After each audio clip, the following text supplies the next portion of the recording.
So it's one thing running your 400-meter intervals or perhaps mile reps with good form, really focusing on feeling athletic, looking like a runner, improving your stride length, keeping your turnover nice and high, your cadence, and doing all the things we talk about. But what happens when you're running slow and easy? You've perhaps got a 16-mile long run at the weekend. How do you maintain form at those easy paces? Let's get straight into this and talk about what we can do. So, from a technique perspective, there are loads of videos on the internet about improving your running technique, loads on my channel. And we talk about things like picking your feet up, driving your knee forward, increasing the angle at the hips so that we can cover more ground without overstriding, increasing our stride length. That's all important in terms of general better form. But when we're running slow and easy and we're getting tired, the last thing you want to think about is about picking your feet up underneath you and forcing that longer stride length. It's going to make you speed up. It's going to make you even more fatigued very quickly. You won't be able to sustain it. And all of a sudden, you'll be beginning to burn the few matches you have left in terms of your energy. So what I'd rather have you think about, instead of things like stride length, are some of the more fundamental factors when it comes to your running technique.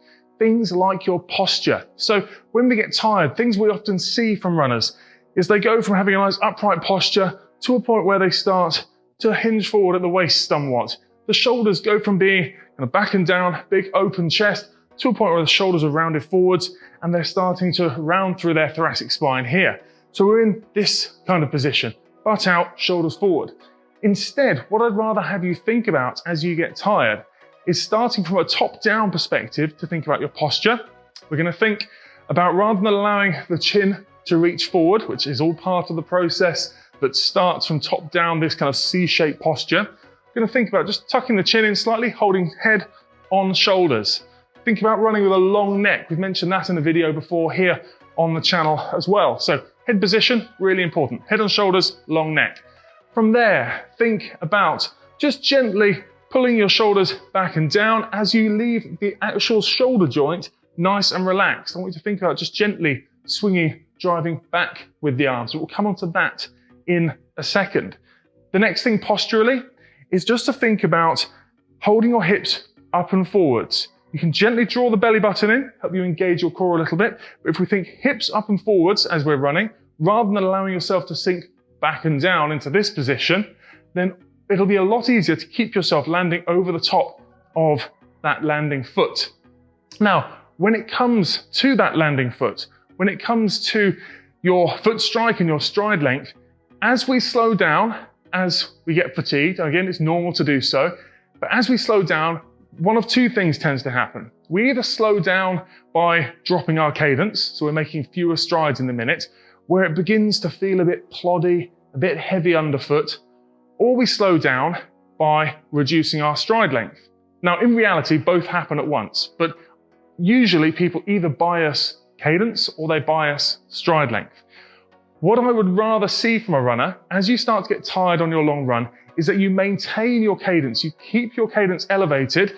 Okay, so again, it's not going to be as high as it would be if you were doing 400-meter reps, but if you keep your cadence elevated to where it was similar to where you started, then it'll feel light underfoot. It'll feel like you're making short, crisp contacts. I'm not asking you to run on your toes if you're a heel striking runner or vice versa. You do what you normally do, but with a high cadence, you'll avoid the tendency to overstride, because if you allow your cadence to nosedive, your cadence slows down too much, then the only way you can maintain the pace you're going is to start reaching out further and beginning to overstride, which is why when you get tired, it does feel heavy and ploddy, and we feel that much more impact. So when you get tired, think about maintaining that easy pace just by keeping short, quick steps. Now, I mentioned the arms a second ago. The arms are really important, and there's a video actually looking at Eliud Kipchoge and his paces in the sub-2 challenge, where we were keeping a short angle at the elbow. And if we just focus on driving back, and maintaining a quick rhythm with the arms, then that quick rhythm with the arms will translate to a quicker turnover of the legs. So when you get tired, the legs are complaining, they feel heavy, perhaps they feel sore in certain areas. At that point, don't focus on the legs.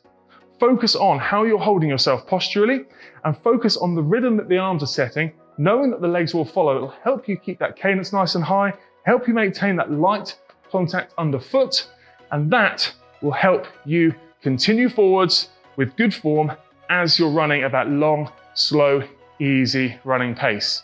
Okay, next up, check out that video that I was talking about, looking at Eliud Kipchoge's running arm action, because there's a lot we can all learn from that in terms of having neat, efficient arm swing. Okay, it's right over here. Let's check that out. Now, if you're new here, don't forget to subscribe and hit the like button if you found this helpful, and I'll see you in the next video. Take care.